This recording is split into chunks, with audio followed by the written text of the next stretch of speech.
பெண்களுக்கு பண உதவி செய்து அவர்களை தங்களது ஆசை வலையில் விழ வைத்து தனிமையில் இருக்கும்போது வீடியோ எடுத்து மிரட்டிய நபர் கைது செய்யப்பட்டுள்ளார். பல ஆண்டுகளாக பலரை ஏமாற்றியவர் ஒரு பெண் வெளியிட்ட ஆடியோவால் சிக்கி இருக்கிறார். காதல் மன்னனாக வலம் வந்த நபரின் பின்னணி என்ன?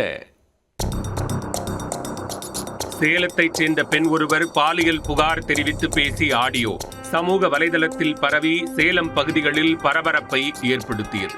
மேலும் ஊர் பொதுமக்கள் என்ற பெயரில் ஒரு புகார் மனுவும் அதனுடன் வைரலாக பரவியது. பெண் பேசிய ஆடியோவில் சேலம் நெய்க்காரப்பட்டி அருகே புத்தூர் அக்ரகாரம் காளியம்மன் கோவில் தெருவைச் சேர்ந்த மணிகண்டன் என்பவர் மீது பாலியல் குற்றச்சாட்டுக்களை தெரிவித்திருந்தார்.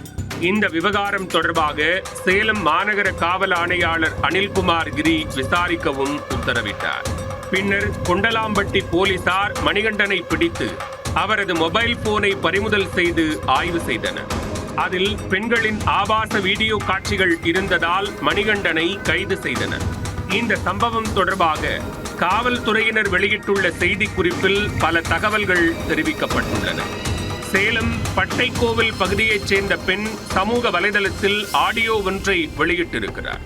அந்த பெண்ணுக்கு திருமணமாகி கணவர் இறந்த நிலையில் 2 குழந்தைகள் உள்ளனர். அவருக்கு கடன் பிரச்சனை ஏற்படவே நெய்க்காரப்பட்டியைச் சேர்ந்த மணிகண்டன் அறிமுகமாகி இருக்கிறார்.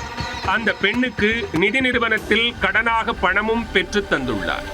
இதன் மூலம் மணிகண்டன் அந்த பெண்ணுடன் நெருங்கி பழகிய நிலையில் அவர்கள் தனிமையில் இருந்ததை மணிகண்டன் வீடியோ எடுத்து வைத்துள்ளார். சில நாட்களுக்கு முன் அந்த பெண்ணை யாரும் இல்லாத இடத்திற்கு மீண்டும் மணிகண்டன் அழைத்து சென்றிருக்கிறார்.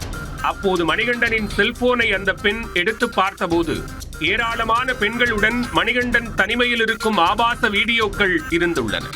அதில் தன்னுடைய வீடியோவும் இருப்பதை பார்த்து திடுக்கிட்ட அந்த பெண் வீடியோக்களை அழித்துவிட்டு அங்கிருந்து மணிகண்டனிடம் சொல்லாமல் கிளம்பிவிட்டார். பின்னர் மணிகண்டன் செல்போனில் அழைத்த போதும் அந்த பெண் பேச மறுத்துள்ளார். பணப்பிரச்சனை உள்ள பெண்களாக பார்த்து அவர்களுக்கு உதவுவது போல அந்த பெண்களுடன் உல்லாசமாக இருந்து அதை மணிகண்டன் வீடியோ எடுத்துள்ளார். பின்னர் அந்த பெண்களின் வீடியோவை காட்டி மிரட்டி அவரது நண்பர்களின் ஆசைக்கு இணங்க கட்டாயப்படுத்தி உள்ளார் என்றும் அந்த பெண் ஆடியோவில் கூறியிருந்தார். வீடியோவில் இருந்த பாதிக்கப்பட்ட பெண் ஒருவர் அளித்த புகாரின்படி மணிகண்டனை கைது செய்திருப்பதாக போலீசார் தெரிவித்துள்ளனர். மேலும் மற்ற பெண்கள் பாதிக்கப்படக்கூடாது என்பதால் மணிகண்டனின் செல்போனில் இருந்த வீடியோக்களை அழித்து விட்டதாகவும் போலீசார் தெரிவித்துள்ளனர். இந்நிலையில் மணிகண்டன் தாவேக்காவைச் சேர்ந்தவர் என்றும் தகவல் பரப்பப்பட்டது. ஆனால் மணிகண்டனுக்கும் தமிழக வெற்றிக் கழகத்திற்கும் எந்த தொடர்பும் இல்லை. கட்சிக்கு அவப்பெயர் ஏற்படுத்தும் வகையில் பொய்யான தகவல்களை வெளியிடுவோர் மீது சட்ட நடவடிக்கை எடுக்கப்படும் என்று சேலம் தெற்கு மாவட்ட தாவேக்கா செயலாளர் அறிக்கை வெளியிட்டுள்ளார். மணிகண்டன் தனது வீட்டு அருகே மளிகை கடை நடத்தி வருகிறார்.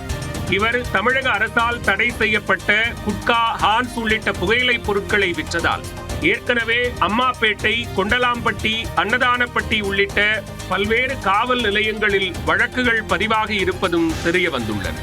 பல ஆண்டுகளாக பல பெண்களை ஏமாற்றியவர் ஒரு பெண் வெளியிட்ட ஆடியோவால் சிக்கியிருக்கிறார். காதல் மன்னனாக வலம் வந்த நபர் தற்போது சிறையில் அடைக்கப்பட்டுள்ளார்.